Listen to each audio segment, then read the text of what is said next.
Yo, what's good, YouTube, man? It's Gary with John's Fan TV back at you another video. Like the content of this video, go smash that like button. Like the content of this channel, go subscribe, man. Look, so Ravens trading camp day 2, man. We're gonna keep it rolling, man. So we're gonna go with injury report, offense, defense, just like yesterday, right? Talk about it and get my thoughts on what the reporters saw live in action at the on Performance Center. Okay, so injury report start there. Not too much has changed except for one or two things, really. Not practicing still Emory Jones, Darius Washington, and Jake Hummel with the hand injury. Okay, and then newest addition to not practicing is DeAndre Hopkins. Now, no overreaction needed for right now. John Harbaugh said this is completely precautionary. That DeAndre Hopkins he fell on his knee leg area yesterday, and they're holding him out of practice today for completely precautionary reasons, right? So we'll leave it with that. DeAndre Hopkins is a veteran. Another rest day for him. Cool. We'll see what happens tomorrow if it becomes a bigger story than that. All right. Number 2, Zay Flowers is practicing, right? I mentioned yesterday that Zay Flowers tweaked his ankle. He came back that same practice and still made a bunch of plays after that. Today, he's just fine, right? So, hopefully it continues on that path and Zay continues to practice because, Zay's in for a big season, I believe, right? All right. Now, for the offensive side of the ball, right? Lamar Jackson, sharp today, right? Really sharp today. 14 for 18 overall from Jonas Schaefer, and that includes a drop by Isaiah Likely. We'll talk about that. But 7 for 10 and 11 and 11, and 7 for 8 and 7 on 7. So really, if you want to talk about it, we take the drop away. We're talking about 15 for 18. Really good day for Lamar Jackson, right? And that's some other guys that shine. Excuse me. Rashad Bateman with a deep bomb from Lamar Jackson, 60 yards down the field, they say. Right in between Kyle Hamilton and Nate Wiggins. So that means, he probably beat Nate Wiggins initially, and Lamar Jackson put it in pinpoint accuracy where it went over Kyle Hamilton as well, right? So beautiful ball from Lamar Jackson, but also that Rashad Bateman, Lamar Jackson deep ball connection is carrying over again into this following season, right? We're only day 2 of training camp, but if we look at last year, right, I was one of the people that said, like, oh, they were using Bateman too much as a deep threat. But last year, he turned that around, right? Him and Lamar just got on the same page, and it connected on numerous passes deep down the field, all right? So I can't say that this kind of thing is a fluke because we saw it. I mean, the last game the Ravens played in Buffalo, Lamar Jackson his Rashad Bateman deep down the field. Now, I wish, he could have got in, unfortunate things happened after that. We don't got to talk about that anymore. But point being is that connection that they have deep down the field and really all parts of the field is still there and hopefully still growing, right? So that's good to hear. All right. Tez Walker beats Jaire Alexander on a go ball, right? Seems like there was a one-on-one portion of, team drills today, as will happen throughout training camp, right? Jaire Alexander, he beat, so he was beat by Tez Walker on a go ball, right?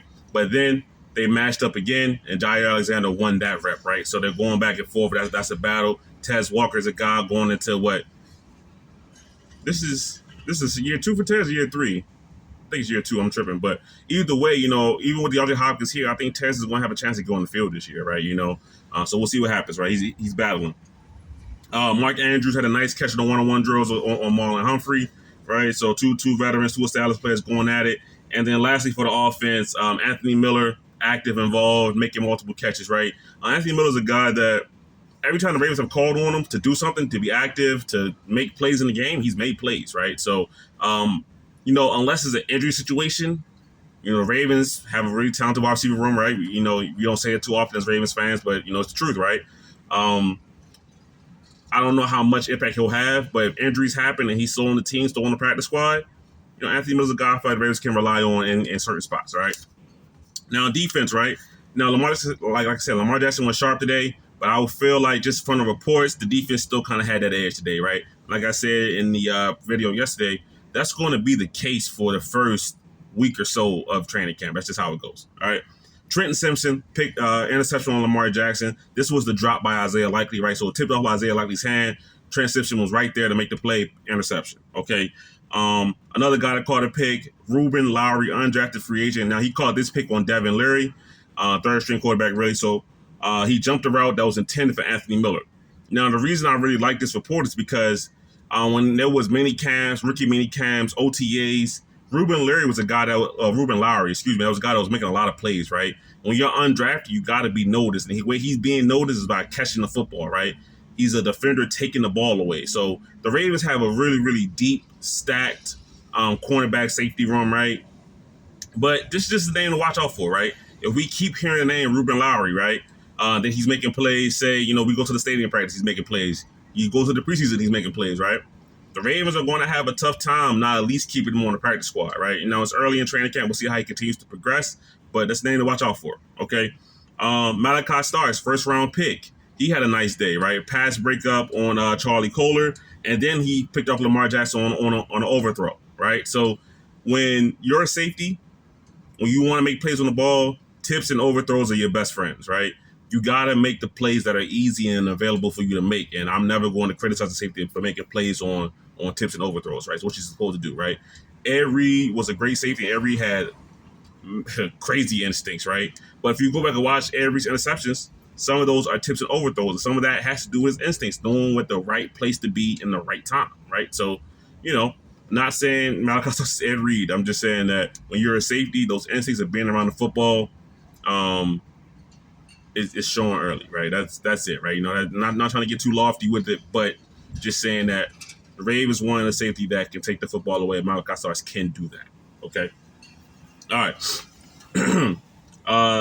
Some more stuff on the one-on-ones. TJ Tampa with a pass breakup on Rashad Bateman. All right. I was very, very excited for TJ Tampa before the Jaire Alexander signing. I still think he could be a good player. His role just might be a lot more limited than previously thought, right? But still have a strong camp because you never know. Injuries at cornerback position, it can definitely happen. Okay. All right. Jalen Armour-Davis, multiple pass breakups. This is from Justin Reber. He says Jalen Armour-Davis is one of the standout performers today. All right. Multiple pass breakups, making plays on the football. Hey, Jalen Armour-Davis is a guy that I would say is firmly on the bubble, right? I just mentioned the Ravens have a very, very deep cornerback safety room, and Jalen Armour-Davis is a guy that he's not guaranteed a spot on his roster. He's just not. All right, there's a lot of talented players on this team, and so he has to make himself stand out. Okay.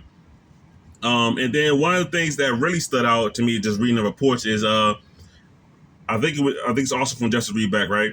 Roquan Smith stayed step for step with Justice Hill. He said 35 yards or so down the field. Now, why that's important? Last year, if we know anything about how Ravens fans thought about Roquan Smith was he's out of shape, he looked sluggish, he wasn't the same sideline threat he was in 2023. And I think a lot of those concerns and criticisms are valid, right? He wasn't the same threat, okay? But this one play doesn't mean that he's back to that, but to me, it could be a good sign of things, right? If you can go down the field and be step for step with Justice Hill, who we know is a very, very quick, fast back, that's a good sign to me, right? So hopefully Roquan can regain that all-pro form that he had when he first came here to the Ravens, and then when he had that 2023 season when the Ravens had one of the best defenses in the NFL throughout the entire season, all right? So definitely looking forward to that. But Roquan, man, I know people get tired of the quotes and the quotable things he says and whatnot, but he's still a good player. So I'm excited to see for him a bounce back season of sorts, right? And then lastly for the defense, they said Aeneas Peebles had the pressure today. Interior pass rush, that's what he's going to provide, right? I don't know how like I said, Ravens have a very, very talented defense. I don't know how many snaps Aeneas Peebles are actually going to get. But when it comes to providing passes on the interior, that's something he can definitely do. That's probably his calling card right now. Okay. And then to wrap it up, we'll go with the kickers. Okay. Tyler Loop did not kick today, but his competition, John Horland, he went 9 for 9 with a long of 42 yards. Okay. So yesterday he missed the kick. I think he was 4 for 5. He missed the kick from 40. Today he bounces back, goes 9 for 9, makes the kick from 42 yards. Right. I'm not sure why Tyler Loop didn't kick today. I might have missed that report, but John Horland took advantage of the opportunity. This competition is going to be one of the main ones throughout all of training camp, right? Who are the Ravens going to pick, right? Tyler Luke, to me, has the advantage being a 6th-round pick, but 6th-round pick versus undrafted, as I said before, is not that big of a difference, okay? So he's going to have to earn it, all right? But that's the training camp report for today. Ravens training camp day 2, Lamar Jackson sharp, but the defense still very, very good and probably, I would say, had the edge on the day, right? So definitely give me your thoughts in the comments, man, and talk to you guys in the comment section. And tomorrow when we do another report, all right? But it's Gabriel, to another Fan TV. I'm out.